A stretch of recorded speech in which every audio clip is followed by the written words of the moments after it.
안녕하세요. 5분 말씀입니다. 오늘은 가면 길 있다라는 제목으로 말씀을 나누고자 합니다. 길은 사람이 다님으로 만들어집니다. 그래서 길이 있다는 것은 사람들이 다녔다라는 것을 방증하는 것이지요. 물론 짐승도 마찬가지입니다. 그래서 사냥꾼들은 짐승이 다니는 길목에 덫을 설치하는 것이지요. 예전에도 그런 말이 많았는데 최근 다시 화제가 되고 있는 것이 언둔형 외톨이의 병폐가 심각하다는 것입니다.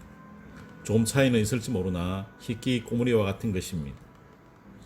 그들은 도무지 밖으로 나오려 하지 않습니다. 그러니 누구와도 만나지 못하고 늘 혼자가 되는 것입니다. 왜 그런가요? 여러 이유가 있겠지만 밖이 두렵다는 것입니다. 그냥 두렵다는 것입니다. 나가면 누군가가 자기를 바라본다는 것입니다. 그게 싫고 두렵다는 것입니다. 좀 더 병이 깊게 되면 자기를 죽이려 한다는 것이지요. 그러니 혼자 있을 수밖에 없는 것입니다. 참으로 불행한 일이 아닐 수 없습니다. 그들은 생각합니다. 세상 어디에도 자기가 살아갈 수 있는 곳이 없다고 말입니다. 모두가 나의 적이며 두려운 대상이라고 생각하니 당연한 것입니다.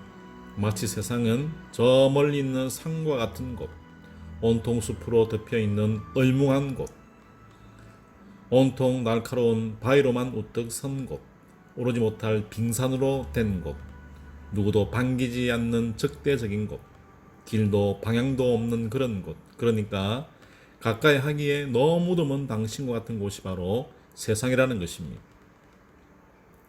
그런데 사실 우거진 숲으로 가까이 가보면 그 속으로 들어가 보면요, 거기에도 길이 있고 거기에도 여유로운 공간이 있습니다.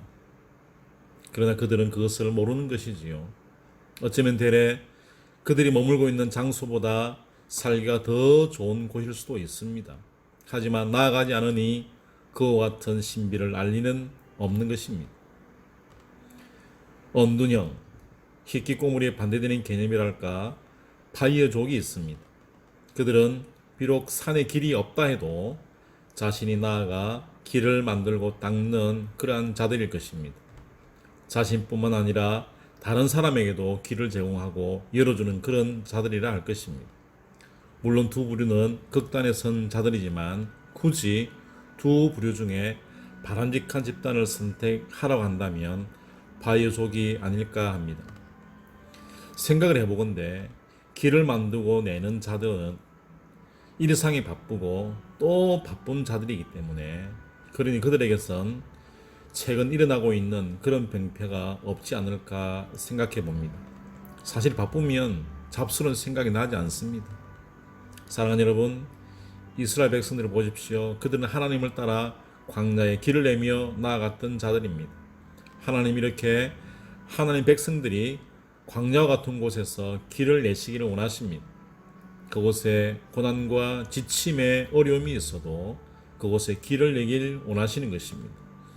하나님이 창조주 아버지시니 자녀가 아비를 닮아 그렇게 하는 걸 당연시 하는 것입니다. 그렇게 아비를 따라 길을 내는 그런 가운데 삶의 내공이 생기며 체질화가 되는 것입니다. 하나님은 자기 백성들이 그렇게 되기를 원하시는 것입니다. 길을 내는 자는 멀리서 두려워 떠는 그런 자가 아니라 나아가서 홍해를 가르고 여리고를 무너뜨리는 그런 자들인 것입니다.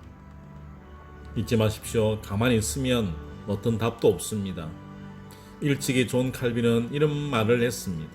느린 순종은 마귀를 부르는 습관이 된다라고 말입니다. 무슨 말입니까? 느림, 게으름은 사단의 공격거리가 된다라는 것이지요. 느림, 게으름은 하나님도 어찌하지 못하십니다. 그러니 힘들어도 먼저는 일어나야 하는 것입니다. 그리고 걸어가야 하는 것입니다. 그러면 길이 생기고 나아가는 힘이 다리에 붙게 되는 것입니다.